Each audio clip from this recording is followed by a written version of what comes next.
হায় উপরওয়ালা, এতটুকু মেয়েকে নিয়ে এবার আমি কোথায় যাব? আমি যে আর একদম হাঁটতে পারছি না, মনে হচ্ছে এখনই প্রাণটা বেরিয়ে যাবে।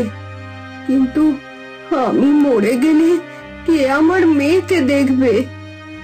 এই বলে সেলিনা কিছুটা হাঁটতেই হঠাৎ মাটিতে পড়ে সেখানেই মারা গেল।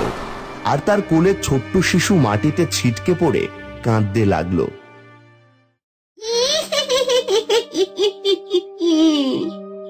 অনেকদিন পর খুঁজে খুঁজে একটা ভালো আস্তানা পেলাম, নইলে এতকাল বন জঙ্গল থেকে একটু মাছ খাওয়ার জন্য ভেতরটা কেমন ছটপট ছটপট করতো। এবার থেকে আমি এই বট গাছেই থাকবো, আর যখনই মানুষের বাচ্চাগুলো এদিক দিয়ে মাছ নিয়ে যাবে, অমনি ওদের ঘাড় মটকে মাছ কিনে খাবো।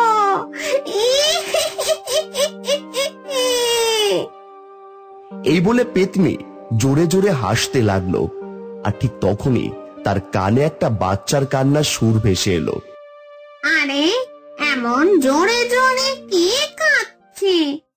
ধুর বাপু, কোথায় ভাবলাম এবার একটু শান্তিতে থাকবো, তা না, এই মানুষের বাচ্চাগুলোর কান্না শুনতে হচ্ছে।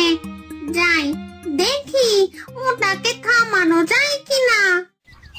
এসব ভেবে পেতনি উড়ে উড়ে কিছু দূর যেতেই দেখলো মাটিতে পড়ে একটা বাচ্চা কাঁদছে। এ বাবা, এ তো দেখছি মানুষের ছা। আরে ওই তো একটা মানুষ। যা বাবা, মাটা এমন শুয়ে আছে আর ছাটা এমন কাঁদছে। মনো যা, এই মুখ পুরি, ওঠ ওঠ বলছি। পেতনি সেলিনার কানের কাছে গিয়ে বারবার ডাকা সত্ত্বেও যখন উঠল না, তখন পেতনি বলল,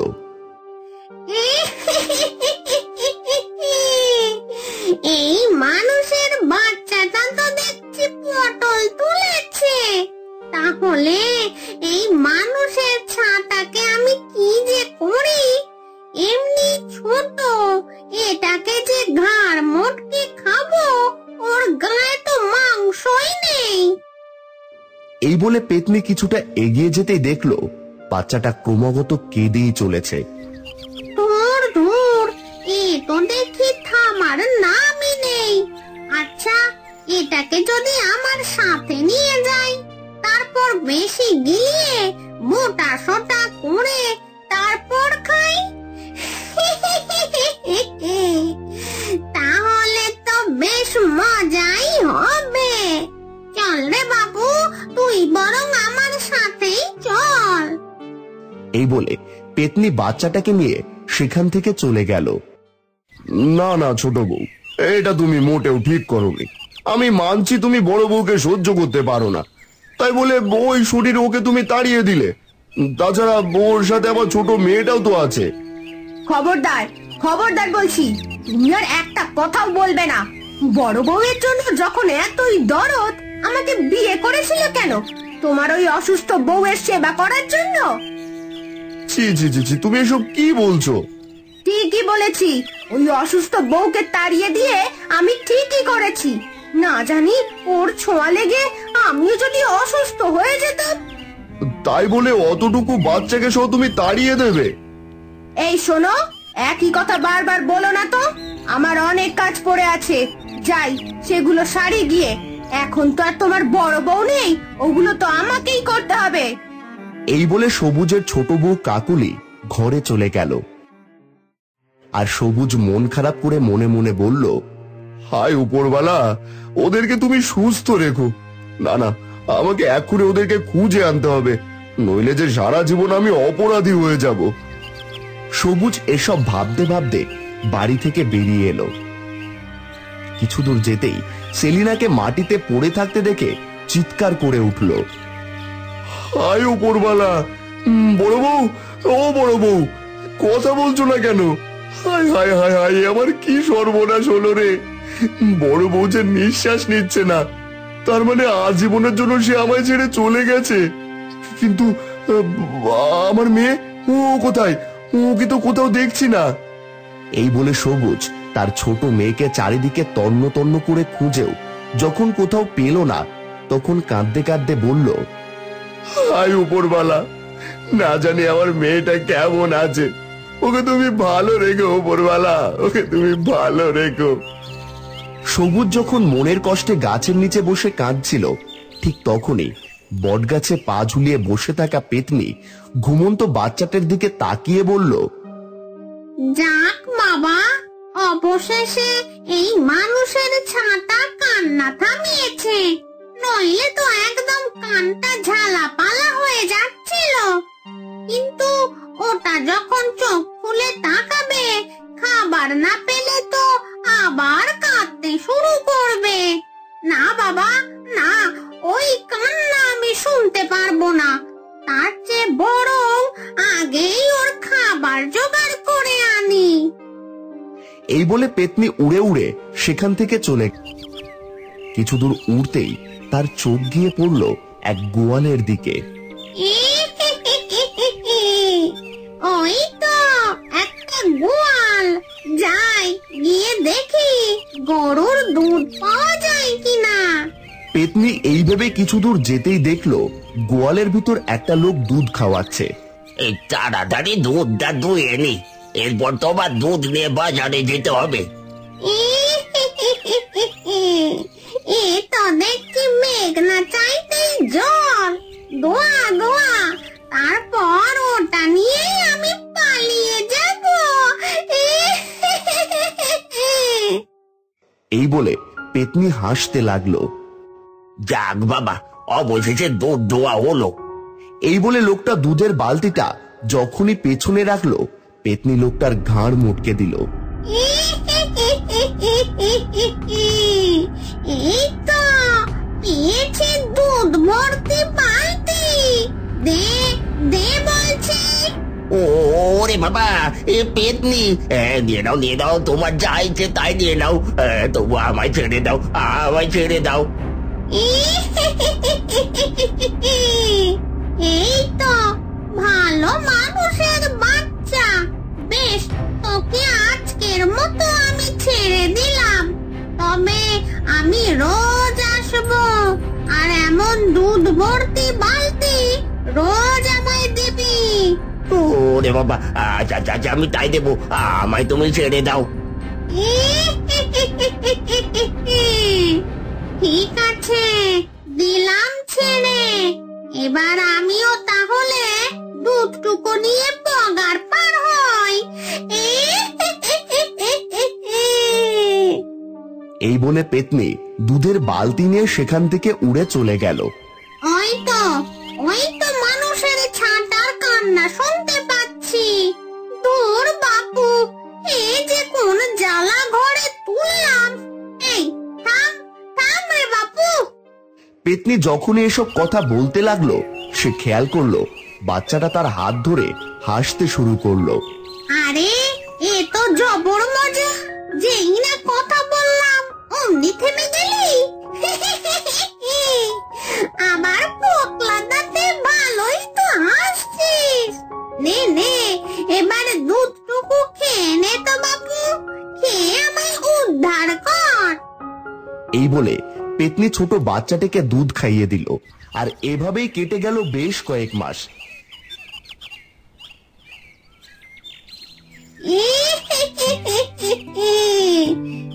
রে বাপু, তুই তো দেখছি এখন বসতেও শিখে গেছিস। বেশ বেশ, কিন্তু আমি যে তোকে খাওয়ার জন্য তুলে আনলাম, এখন তুই আমাকেও এমন মায়ায় জড়ালি, এখন যে কি করি?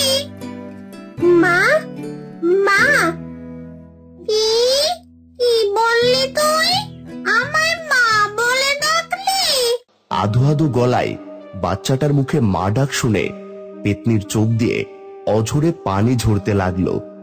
সেই কবে মরে পেতনি হয়েছি, মানুষ জনম তো সেই কবেই ভুলে গেছি। আর এতকাল কাল পর তুই আমায় মা বলে ডাকলি। বেশ, আজ থেকে তোকে আমি সন্তানের মতোই দেখবো। আয় আয় আমার কোলে আয় দেখি। এই বলে পেতনি বাচ্চাটাকে জড়িয়ে ধরল। ওদিকে এতদিন কেটে যেতেও বাচ্চাকে না পেয়ে সবুজ রোজ গাছটার নিচে আসতে লাগলো। হায় উপরওয়ালা, এতগুলো মাস কেটে গেল, এখন আমি আমার মেয়েটাকে কোথাও খুঁজে পেলাম না। না জানি আমার মেয়েটা এখন কোথায় আছে। একি, আজ আবারও তুমি এখানে এসেছো? তোমাকে না বলেছি তোমার বউয়ের সাথে সাথে তোমার মেয়েটাও হয়তো মরে গেছে, তবু তুমি এখানে আসো? খবরদার খবরদার ছোট বউ, ভুলেও তুমি এ কথা বলবে না, আমার মেয়ের কিচ্ছু হয়নি। তুমি বললেই হলো? আমার তো মনে হয় ওটাকে কোনো শিয়ালে টেনে নিয়ে গেছে। চলো বাড়িতে চলো। দেখো ছোট বউ, আমি তোমার অনেক বাজে কথা শুনেছি, কিন্তু খবরদার বলছি তুমি আমার মেয়েকে নিয়ে আর একটা বাজে কথাও বলবে না। ঢং দেখে বাঁচি না। আচ্ছা, তোমার যা ইচ্ছে তাই করো, আমি গেলাম। যত সব অদিচ্ছেতা। কাকুলি একথা বলেই সেখান থেকে চলে গেল। এভাবে কেটে গেল আরো 4টে বছর। ওই তো মা ঘুমিয়ে গেছে। আজ আমি গাছ থেকে নিচে নামবই নামবো। মা তো আমায় কিছুতেই নিচে যেতে দেয় না, কিন্তু আমার যে খুব নিচে যেতে ইচ্ছে করে। এই বলে ছোট্ট মিলি যখনই গাছ থেকে নিচে নামতে গেল, তখনই পেতনির ঘুম ভেঙে গেল। পেতনি খুক খুক করে কাশতে কাশতে বলল, আরে আরে কোথায় যাচ্ছিস? তোকে না কত করে বলেছি খবরদার নিচে নামবি না। এই যা, তোমার ঘুম ভেঙে গেল? ও মামা, দাও না আমায় একবার নিচে যেতে। ওই যে আমার মতো কত ছোট বাচ্চারা ওই দূরের মাঠে খেলাধুলা করে, আমারও তো ইচ্ছে করে বলো। না রে মা, মানুষের বাচ্চাগুলো খুব খারাপ। ওরা তোকে দেখলে আমার কাছ থেকে ছিনিয়ে নিয়ে যাবে। এই বলে পেতনি জোরে জোরে কাশতে লাগলো। ও মামা, কি হয়েছে তোমার? তোমার কাশিটা হঠাৎ বেড়ে গেল কেন?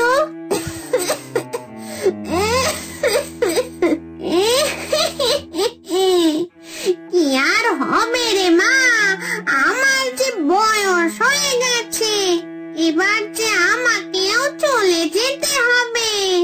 সে কি গো মা, তুমি না বলেছিলে তুমি পেতনি? পেতনিরাও কি মানুষের মতো মরে যায় নাকি? না রে মা, মরে না, আমাদের আত্মারা মুক্তি পেয়ে যায়। আসলে আমরা মরার আগে অনেক পাপ করেছিলাম, তাই তো আল্লাহ শাস্তি দেওয়ার জন্য আমাদের অনেক বছর এমন পেতনি বানিয়ে রাখে। অনেক বছর? তাহলে কি তোমার অনেক বয়স মা? হ্যাঁ রে মা, তা তো 500 বছর হবে। হ্যাঁ, 500 বছর? হ্যাঁ রে মা, হ্যাঁ। তবে এবার বোধহয় আমারও যাওয়ার সময় এসে গেছে। না না, তোমাকে আমি কোথাও যেতে দেব না। তা বললে কি আর চলে রে মা, সময় হলে আমাকে যে যেতেই হবে। কিন্তু আমি চলে যাওয়ার পর তোকে যে কে দেখে রাখবে, সেই নিয়েই আমার যত চিন্তা। পেতনির মুখে এইসব কথা শুনে মিলি কাঁদতে কাঁদতে বলল, না না না, আমি তোমায় কোথাও যেতে দেব না। পাগলি মেয়ে আমার, এভাবে কাঁদতে হয় নাকি? বেশ, তোর খুব ইচ্ছে না নিচে যাওয়ার, আজ আমি তোকে নিচে নিয়ে যাব। সত্যি মা? হ্যাঁ রে মা, আর কতকাল আমি তোকে আঁকলে রাখবো বল? এবার তো তোকে নিজে নিজেই বাঁচতে শিখতে হবে। খবরদার মা, আর তুমি এসব বলবে না। বেশ, আর বলবো না। চল, আজ আমি তোকে দেখাবো তোকে আমি কোথায় পেয়েছিলাম। এই বলে পেতনি মিলিকে নিয়ে উড়ে উড়ে সেই গাছের কাছে যেতেই দূর থেকে দেখলো সবুজ সেদিনও সেখানে বসে কাঁদছে। হায় উপরবালা, দেখতে দেখতে প্রায় 5টা বছর কেটে গেল, তবু আমি আমার মেয়েটাকে খুঁজে পেলাম না। ও যদি বেঁচে থাকতো তাহলে আজ কতই না বড় হয়ে যেত। না জানি ছোট বউয়ের কথাই ঠিক কিনা। হায় উপরবালা, সত্যি আমার মেয়েটা বেঁচে আছে তো? সবুজকে কাঁদতে দেখে পেতনির খুব মায়া হলো, তাই সে মিলিকে সেখানে নিয়ে গিয়ে বলল, এই যে মানুষের বাচ্চা, এখানে বসে কাঁদছিস কেন? ওরে বাবা, এ যে পেতনি। আরে হ্যাঁ, আমি তো পেতনি, কিন্তু আমি তোর কোনো ক্ষতি করব না। তবে এবার বল দেখি, তুই এখানে বসে কাঁদছিস কেন, আর কার কথাই বা বলছিস? হ্যাঁ তাই তো, কে আপনি, আর এখানে বসে কাঁদছেনই বা কেন? মিলিকে দেখে সবুজ চমকে গেল আর বলল, এই তো সেই সোনার চেন, যেটা আমি আমার মেয়ের জন্মের সময় গলায় পরিয়ে দিয়েছিলাম। কি সব যা তা বলছিস? ও আমার মেয়ে। না না, তা কি করে হয়? দেখি দেখি তোর কপালটা, এই তো সেই ছোট্ট তিল। না না, এই আমার মেয়ে মিলি। মারে, তোকে আমি কত খুঁজেছি মা, আজ আমি তোকে পেয়েছি। এই বলে কাঁদতে কাঁদতে মিলিকে জড়িয়ে ধরল সবুজ। তারপর এক এক করে পেতনি আর মিলিকে সব ঘটনা খুলে বলল। মা, ও মা, উনি এসব কি বলছে মা? বলো তুমি আমার মা। মিলির কথাই পেতনি কাঁদতে কাঁদতে বলল, হ্যাঁ রে মা, আমি তোর মা, তবে পালক মা। আমি যে তোকে জন্ম দিইনি। ওই মানুষের বাচ্চাটা যা বলছে তাই সত্যি। এখানেই আমি তোকে সেই ছোট্টবেলায় কুড়িয়ে পেয়েছিলাম। আজ আমি অনেক খুশি। এবার আর আমার কোনো চিন্তা থাকবে না। এবার আমি শান্তিতে চলে যেতে পারবো, কারণ তোর দেখাশোনার এখন মানুষ আছে। তার মানে তুমি আমায় ছেড়ে চলে যাবে মা? পাগলি মেয়ে, মা কি কখনো মেয়েকে ছেড়ে থাকতে পারে? যতদিন আমি আছি আমি রোজ তোকে দেখে যাব।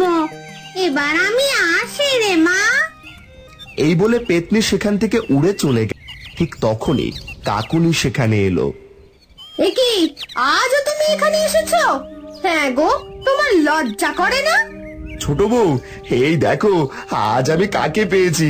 আমি বলেছিলাম না আমার মেয়ে বেঁচে আছে, একদিন ও নিশ্চয়ই ফিরে আসবে। এই দেখো আজ আমার মেয়ে ফিরে এসেছে। কি বললে তুমি? ওই মুখপুরীর মেয়েটা ফিরে এসেছে? ওর এত বড় সাহস!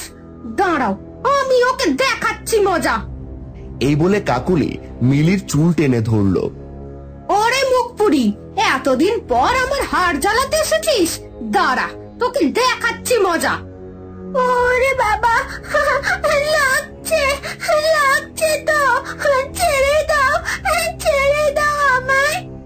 মিলি যখন জোরে জোরে কাঁদছিল, দূর থেকে সেই কান্নার সুর ভেসে পেতনির কানে যেতেই পেতনি বলল, আরে, এ তো আমার মেয়ের গলার সুর। কার এত বড় সাহস আমার মেয়েকে কাঁদায়? না না, আমাকে দেখতেই হবে। এই বলে পেতনি উঠতে উঠতে সেখানে গিয়ে বলল, কে কে আমার মেয়ের গায়ে হাত তুলেছে? তোর এত বড় সাহস আমার মেয়েকে মারিস? ওরে বাবা, আমি কি দেখছি? পেতনি! ওরে বাবা রে! না না, আজ তোর কোনো ছাড় নেই। আমার মেয়ের মাকে একদিন তুই তাড়িয়েছিলি, আজ আমি তোকে দুনিয়া থেকে তাড়াবো। এই বলে পেতনি কাকুলির চুলের মুঠি ধরে জোরে জোরে ঘোরাতে লাগলো। ওরে বাবা রে, মরে গেলাম রে! না না মা, ওনাকে তুমি ছেড়ে দাও। উনি অন্যায় করেছে বলে তুমি অন্যায় করো না মা, ওনাকে তুমি ছেড়ে দাও। মিলির অনুরোধে পেতনি কাকুলিকে ছেড়ে দিল। বেশ, আমার মেয়ের কথায় আজ আমি তোকে ছেড়ে দিলাম। মিলির কথা শুনে কাকুলি নিজের ভুল বুঝতে পেরে কাঁদতে কাঁদতে বলল, আমায় ক্ষমা করে দে মা। এতটুকু বয়সেও তোর মনে কত মায়া, অথচ এত বয়স হওয়াতেও আমার মনে এতটুকু মায়া নেই। তাই হয়তো আল্লাহ আজও আমায় নিঃসন্তান রেখেছে। একদিন আমি তোর মা আর তোকে তাড়িয়ে দিয়েছিলাম, কিন্তু আজ আমি তোকে বাড়ি নিয়ে যাব। আমায় তুই ক্ষমা করে দে মা। ছি ছি, এ কথা বলো না। আমার দুই মায়ের পরে এখন তো তুমিই আমার মা, আর মা কি কখনো মেয়ের কাছে ক্ষমা চায়, তাই না মা? হ্যাঁ রে মা, তুই ঠিক বলেছিস। আর হ্যাঁ কাকলি, তুইও শুনে রাখ, আজ থেকে আমার মেয়ের ভার আমি তোকে দিলাম।